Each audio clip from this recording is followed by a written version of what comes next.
Hi, everybody. Okay, I have to say before I start this thing, it might be a little bit long like the last one.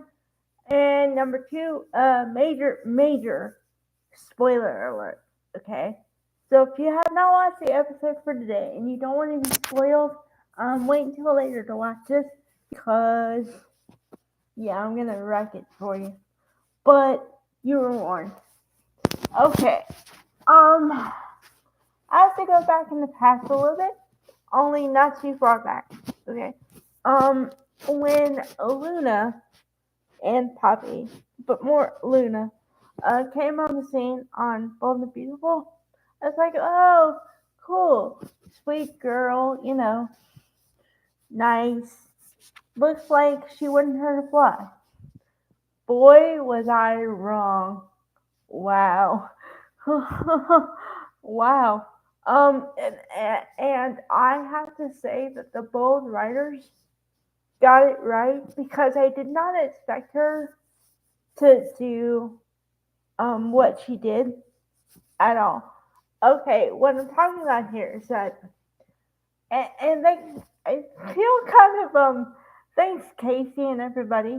I feel kind of set up here because when I saw the character of Luna and I saw Lisa Yamada, and I was like, oh, great, great, cool, They set her up with RJ and everything, and everybody was in love with her and all this stuff.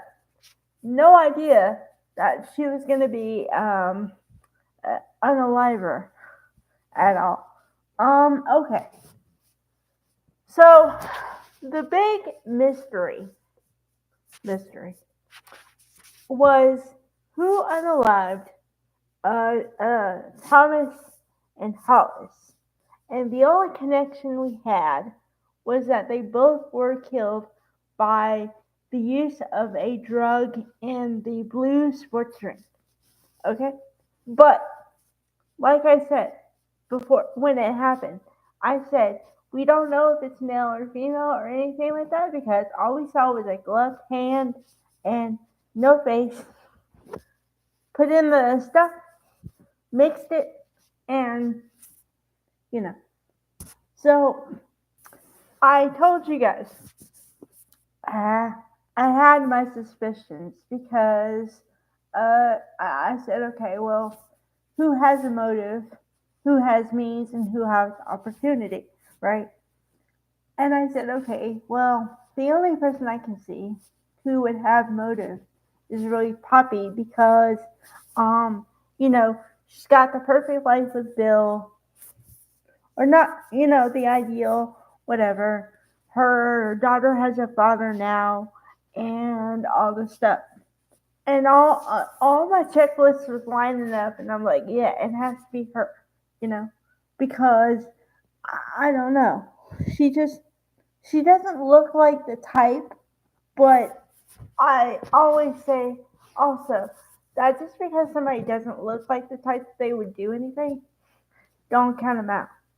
Okay, but I did not count Luna as a suspect because I said, well, what has she got to gain? I mean, or what has she got to lose? I did not know that Thomas was really her father until the other DNA test that Bill did himself, and it turns out, I just found this out today by script that he did two to make sure it was correct, but he is not her father. Remember, I was shocked that day too, because I said, well, obviously there's a problem with Lee administering paternity tests because it came out that he was and now he's not. So, and I said, well, I never even put into the bucket of possibilities that someone could doctor that test. Never thought of it. Okay. So Luna, well, okay. Which I gotta say, okay, the whole storyline was okay for some part, whatever. But then the one element that I do not like whatsoever is that as soon as Luna found out, and or I thought she knew, at this point, I think she knows that Bill was not her father. And the thing is that I think she knew for a while that he wasn't her father. Okay. Um. So I said, there's one part that I can't get over. She finds out that he's not her father. The next episode, or maybe the same one, she kissed him on the mouth. That's disgusting. No disrespect, Don Diamond. None, okay? Honey, you're hot, okay? But you're also not related to me. So, but I didn't, if you think someone's your father, then you find out they're not, you should not be romantically involved. You should have no romantic thoughts about that person whatsoever. None. Ugh. I,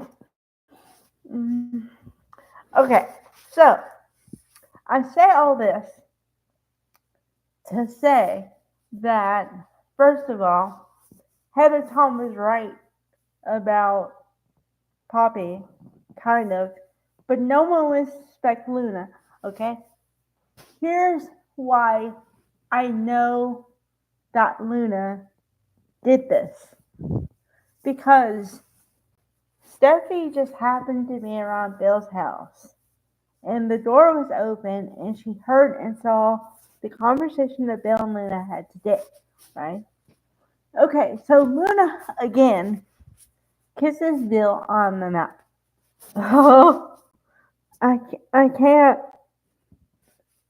For the love of whatever, I can't. Okay, so I'm going. Okay, then Steffi just backs away and doesn't say anything, but sees the whole thing. So Bill leaves to talk to Poppy. Okay, and so Luna is left in the room. Although Steffi is still in the house, she doesn't know that.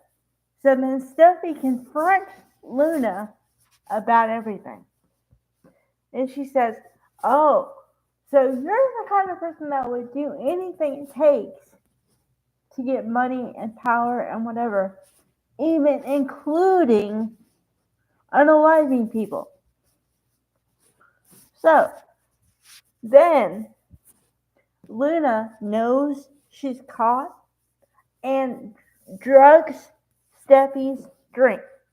The reason why I know this is because she had the same thing. She had the spell where she got dizzy and couldn't see and had like blurry vision for a minute and then passed out. Passed out. It's always the nice ones. It's always the ones that you don't suspect that, holy. I sat there going, what? Wow. I never expected her to. Wow. Oh, wow.